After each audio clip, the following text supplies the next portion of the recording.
ஒரு நல்ல professional friend அப்படின்னு நீங்க நினைச்ச யாராவது ஒருத்தங்க இருக்காங்களா?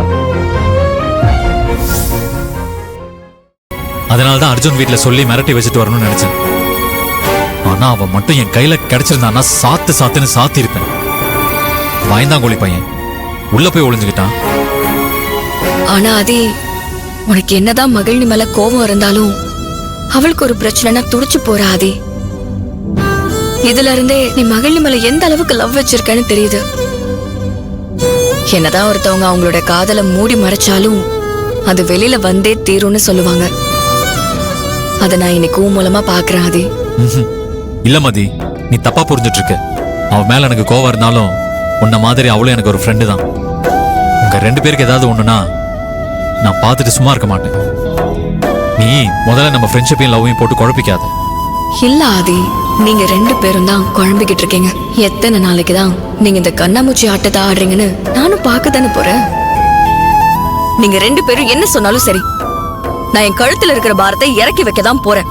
நான் இன்னைக்கே நீயும் மகிழ்ச்சியும் லவ் பண்ற விஷயத்தை போய் உங்க அம்மா கிட்ட சொல்லதான் போறேன். நீயும் மகிழ்ச்சியும் சேர்ந்து வாழ போறீங்கன்னு அவங்களுக்கு புரிய வைக்க போறேன். மதி, இங்க பாரு, இப்ப இருக்கிற சூழ்நிலையில அவங்க என்கிட்டே பேச மாட்டேங்கிறாங்க. அவங்க நீ சொல்றதெல்லாம் கேட்க மாட்டாங்க. மகிழினி பத்தி சொன்னா அவங்க இதுக்கு மேல நம்மளை பத்தி தப்பா தான் நினைப்பாங்க.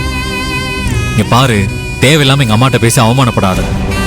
பரவாயில்ல ஆதி, அவங்க என்ன நினைச்சாலும் சரி, மகிழ்ச்சிக்கு ஒரு நல்லது நடக்கணும்னா நான் எதையும் தாங்கிக்க தயாரா இருக்கேன். யார் காலையும் விழவும் தயங்க மாட்டேன்.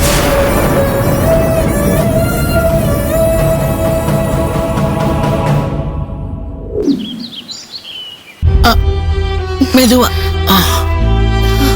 உக்காரு.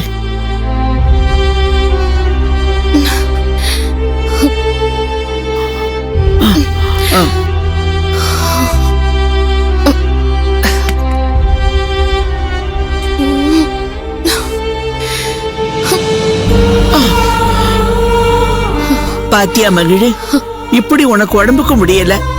தள்ளாத வயசுல நான் தானே உன்னை பாத்துக்க வேண்டி இருக்கு. இதுவே உன் வயசுல ஒரு ஆம்பளை துணை இருந்தா எவ்வளவு ஆதரவா இருக்கும் உனக்கு. பாட்டி, நீ என்ன சொல்ல வரேன்னு எனக்கு புரியுது. ஆனா அது நடக்காது. நீ தான் நடக்காதுன்னு சொல்லிக்கிட்டு இருக்க. ஆனா இத்தனை நாளா உன் மேல கோவத்துல இருந்த ஆதி தம்பி மனசு இறங்கி உன்னை தேடி நம்ம வீட்டுக்கே வந்துட்டாரு. அதெல்லாம் இல்ல பாட்டி.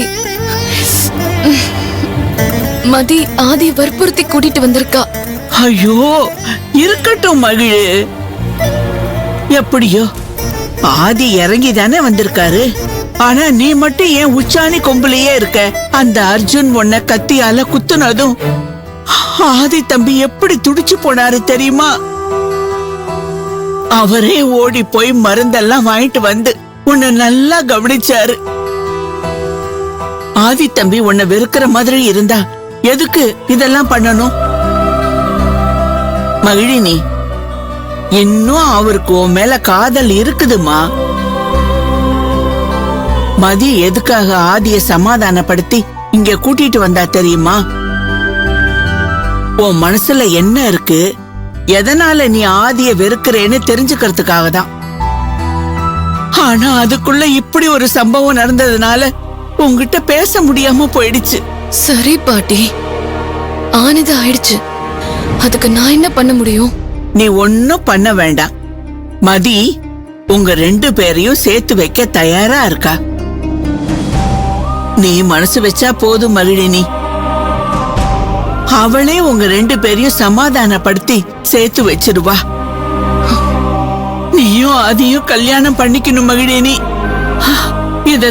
இததான் நாங்க எல்லாருமே ஆசைப்படுறோம். நீங்க ஆசைப்பட்டா போதுமா? கடவுள் ஆசைப்படலையே. மதி எத்தனை தடவை முயற்சி பண்ணாலும் எனக்கு கேன்சர் இருக்கிற விஷயத்த அவகிட்ட சொல்லிடாத பாட்டி. இன்னும் எத்தனை நாளைக்கு தான் என்ன பொய் சொல்ற? டாக்டரே உனக்கு கேன்சர் இல்லைன்னு சொல்லிட்டாரு. இதுக்கப்புறம் நான் எதுக்காக மகிழினி நடந்ததை மறைக்கணும்? பாட்டி, அதே டாக்டர் தான் இன்னும் முக்கியமான டெஸ்ட் ரிசல்ட் வரணும்னு சொல்லிருக்காரு. அத மறந்துட்டீங்களா? நாம நல்லது நடக்கணும்னு நம்பினா அது அப்படியே நடக்காது பாட்டி. ஆ, ஆ, என்ன வேணாலும் நடக்கலாம். சரி மகிழினி, சரி. நாளைக்கே அந்த டாக்டர் ரிசல்ட் பார்த்துட்டு உனக்கு கேன்சர் இல்லைன்னு சொல்லிட்டா நீ ஆதி தம்பிய கல்யாணம் பண்ணிக்க ஒத்துக்குவியா? அப்பாவாவது ஒத்துக்குவியா? இல்ல உன் ஃப்ரெண்டோட வாழ்க்கை தான் முக்கியம்னு சொல்லுவியா? உண்மையிலேயே உன் ஃப்ரெண்டு மதி நீங்க தான் சேர்ந்து வாழணும்னு சொல்றா. மதிக்கு ஆதி வீட்டுல இருக்கவே பிடிக்கலன்னு சொல்றா. பாட்டி, நீ கற்பனைய மனசுல வச்சுக்கிட்டு கேக்குற கேள்விக்கெல்லாம் என்னால பதில் சொல்ல முடியாது. இது கற்பனை இல்ல மகிழ். நான் ஒன்னு கேக்குறேன். உன்னை கொல்ல வந்தானே, அவன் எவ்வளவு முயற்சி பண்ணியும் உன்னை ஒண்ணுமே பண்ண முடியல பாத்தியா? அப்படின்னா என்ன அர்த்தம்? இதுல இருந்தே அந்த கடவுள் உனக்கு பூரண ஆயுள கொடுத்திருக்காருன்னு நான் நம்புறேம்மா. இத பாரு மகிழ், நான் சொல்றேன், உன்னை ஆதியோட சேர்த்து வாழ வைக்காம நான் சாக மாட்டேன். இரு, உனக்கு மாத்திரை எடுத்துட்டு வரேன்.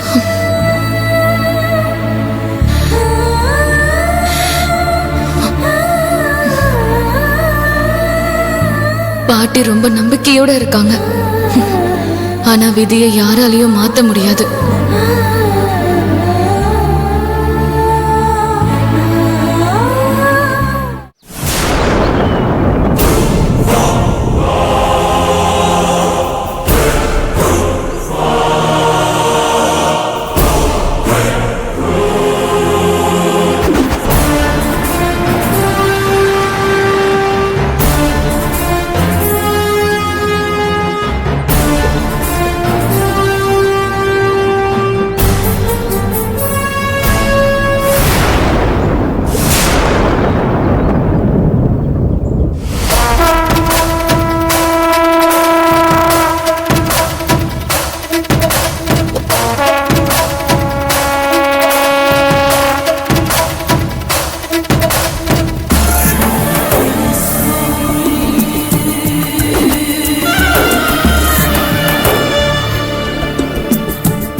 அத்தை, என் மருமக ஸ்வேதாவை உள்ள கூட்டிட்டு போ.